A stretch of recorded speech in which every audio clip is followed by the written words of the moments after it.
Hello everybody. So today I want to talk about why your thoughts are trying to keep you stuck. And in fact, that's actually their job and how that makes so much sense. They're not doing it because they don't like you. They're doing it because they love you and they're trying to help you. So the first most important thing that I can explain here is that our thoughts are a result of an event that occurred.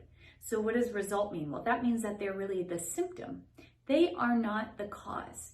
So if we try to just address our thoughts and not get to the root of the problem, well, you can expect those thoughts to just keep coming back. It's like if you take the top of a weed off and you don't get to the roots, it's just going to keep on coming back. So if you've tried cognitive behavioral therapies or other things like that without addressing the root of the problem and haven't found results, it's not because anything's wrong with you, it's because the roots haven't been addressed. And that also includes our state. I'm going to get to that in a second in terms of our state. So if the thoughts are the end of the road, where does it begin? I'm going to explain that to you first.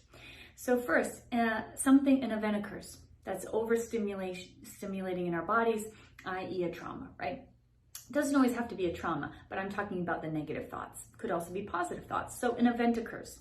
And then what happens? After the event occurs, our brainstem, in our limbic system, so brainstem, think of that like your threat detector. It says danger, not danger, danger, not danger. And all it does is looks for danger all the time. It's really your first line of defense. It communicates with your midbrain, your emotional brain. Those say, yeah, there's danger. What then happens is they communicate down to your autonomic nervous system. Step 3, that's step 3. They communicate to your autonomic nervous system. 20% of information is brain to body, and 80% is body to brain. Importance of somatics, just a little side note. So they communicate down to your body. Now, if the event that occurs is good, they will communicate to your body, oh, coast is clear. And then you'll be in your ventral state of safety and social engagement. But if the event occurs, your brainstem and your limbic system and emotional brain communicate down that there is danger. Then you go to either fight, flight, freeze, or immobility. All part of what you hear me call your own private Navy SEALs. So then you go to those states. And then that state gets activated in your system, and that state communicates up to the brain, yes, there's danger, and there's a ping-ponging back and forth communication that occurs, and then a behavior arises. So with our fight-flight response, there's behaviors associated. If I'm gonna fight, I'm going towards the thing. If I'm going to flee, I'm gonna run away from the thing.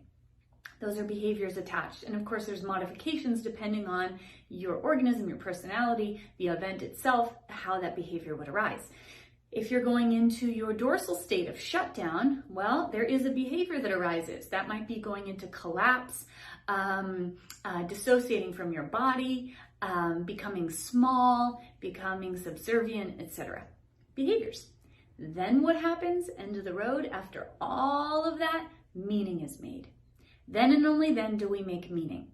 Humans are meaning-making creatures, so that is something that we do constantly. We make meaning of everything that happens in our lives, and we certainly make meaning of both negative and positive experiences that transpire.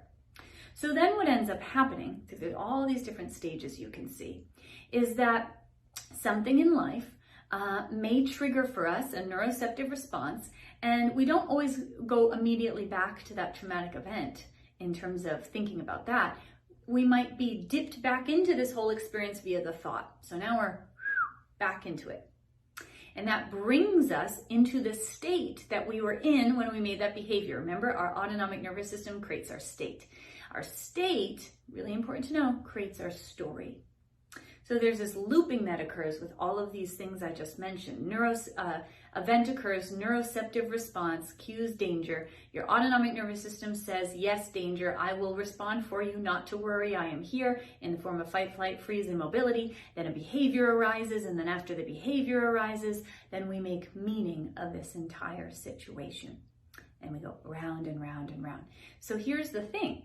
That meaning's responsibility, once that meaning is made, like people aren't safe, its job is to cue to your autonomic nervous system that it needs to go into either fight, flight, or freeze, whatever state that you went into at the time of that event, or whatever your home away from home is. That's a term Deb Daney uses. I really like saying ventral state is really our home state, but we all have one that we spend way more time in.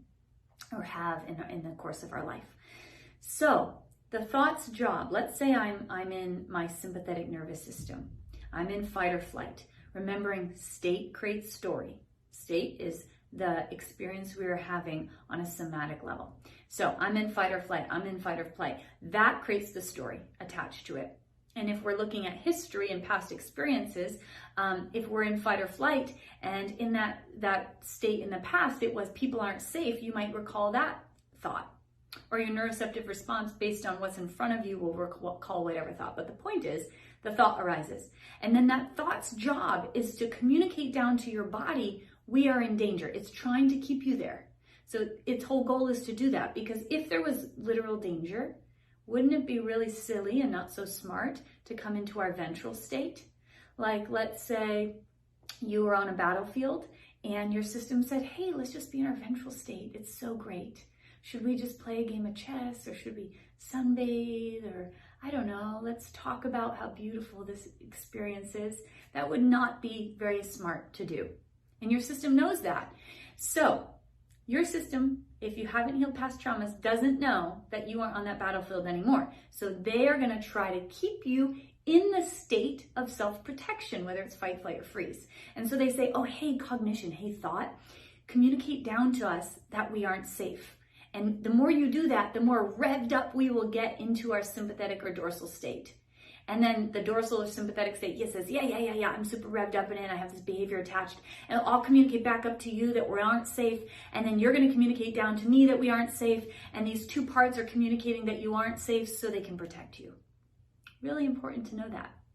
So, can we just change our thought if our state is saying not safe, not safe, not safe? No, because 80% of our information is bottom up.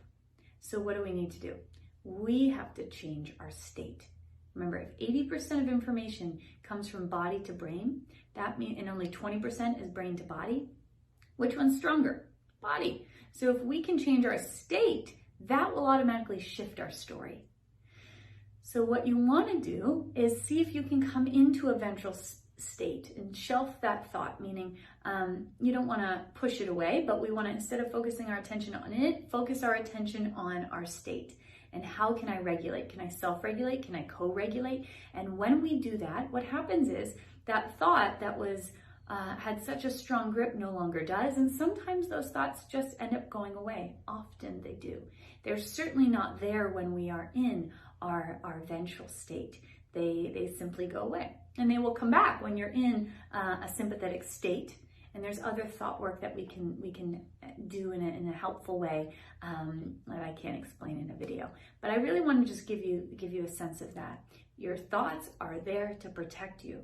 Their job is to get louder and louder and louder to keep you in the state, to keep you safe, because your neuroceptive response says threat. So what do? We change our state.